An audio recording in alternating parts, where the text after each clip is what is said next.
to another semester of the Stu Basement Tapes. I'm Jane Erickson. And I'm Chris Fox. Today we're coming to you from Brian Maroney Hall on the Stu campus. Today's program will take a closer look at the city's decision to raise bus fares. We'll check in with reporter Liz Dale on a St. John boy who's in hot water after bringing a toy gun to school. And later, we take a closer look at a recent protest at Fredericton City Hall denouncing the Israeli assault on Gaza. But first, we'll go to the New Brunswick Court of Appeals, where the decision on who should foot the bill for abortions now rests. Bailey White has more. Henry Morgentaler is back in New Brunswick Court again. The doctor and abortion advocate launched a lawsuit against the province in 2002. He wants Medicare to pay for abortions performed in his Fredericton clinic, the same way all other provinces do. By law, Medicare only covers abortions performed in hospitals on the advice of two doctors. The province's attorney says only a woman who has had an abortion should be able to sue for compensation. Morgentaler argues that he has public interest standing, meaning he can argue the constitutionality of the law.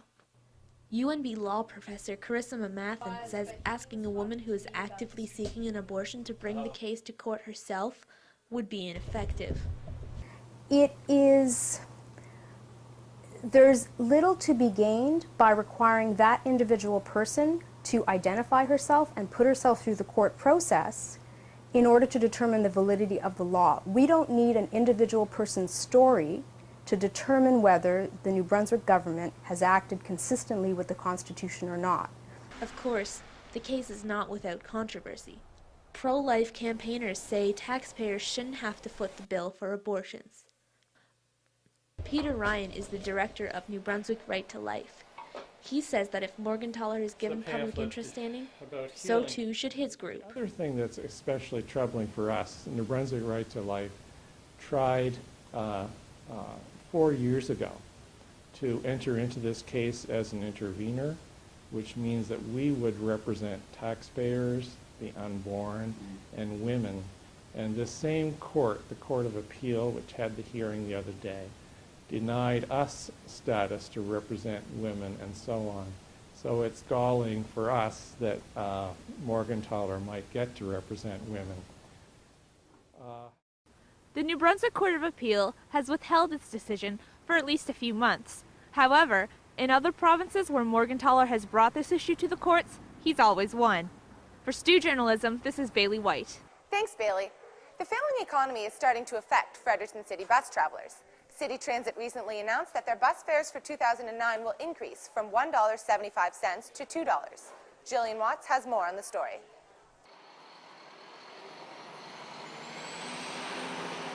Fredericton City Transit brought in a new year with a 25-cent increase to the bus fare. Bus travelers without a bus pass now have to pay $2, 25 cents more than in 2008. The fare raise has some bus travelers worried about their budgets. Oh yes, people that have low income, fixed income, and relying on this transportation for work back and forth every shift, every day, it adds up. It's for 4 trips, it's already $1 more a week right there. The raise only applies to bus travelers who pay cash per trip. The cost of bus passes remains the same as last year, and the cost of the seniors bus pass went down.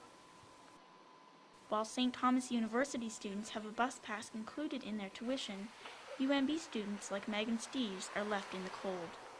I was waiting for the bus, and I got on the bus, and I had my $1.75 already in my pocket, and then I saw on the sign $2, and I was like, what? Oh my goodness. So I put in my $1.75. I had to scrounge around for another 25 cents and held up the bus people in the back who were waiting behind me, and the bus driver was kind of perturbed, but you know, I paid the $2. Is it going to be a pain to pay that extra 25 cents in terms of your budget because you're a student?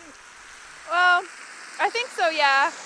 Because I was using my laundry money, and now I'm just using more of my laundry money for the bus if I wanted to go anywhere downtown. So I think I won't be traveling by bus as much to go downtown. I think I'll be walking on the not so cold days. But while some bus travelers are unhappy with the rise in bus fares, City Transit manager Sandy McNeil says the rise is the natural response to the dwindling economy and fluctuating gas prices. I think people understand that the cost of providing the service has gone up. They also know that it's been 3 years since we had the last increase, and I think people recognize that you know, over time things have to, or that the price to the users has to increase just to keep pace with the amount that it costs to put the service together. This is the first time City Transit has changed the bus fare since 2006, and McNeil says they don't plan on changing it again anytime soon. For Stu Journalism, this is Jillian Watts in Fredericton. Thanks, Jillian. If you've been looking to buy a Nintendo Wii recently, you might have already noticed there aren't too many to be found. The popular gaming system has been flying out of stores as quickly as they arrive. There's people that come and wait every afternoon. We get stock Monday to Friday. We don't really know when they're going to come in, but people come and wait for them. The release of the Wii Fit exercise game has made the Wii even more sought after. The Wii Fit is being snatched up by non-gamers who are looking to have some fun while getting in shape. We're going to take a quick break now, but we'll be back with more Stu Basement Tapes after this.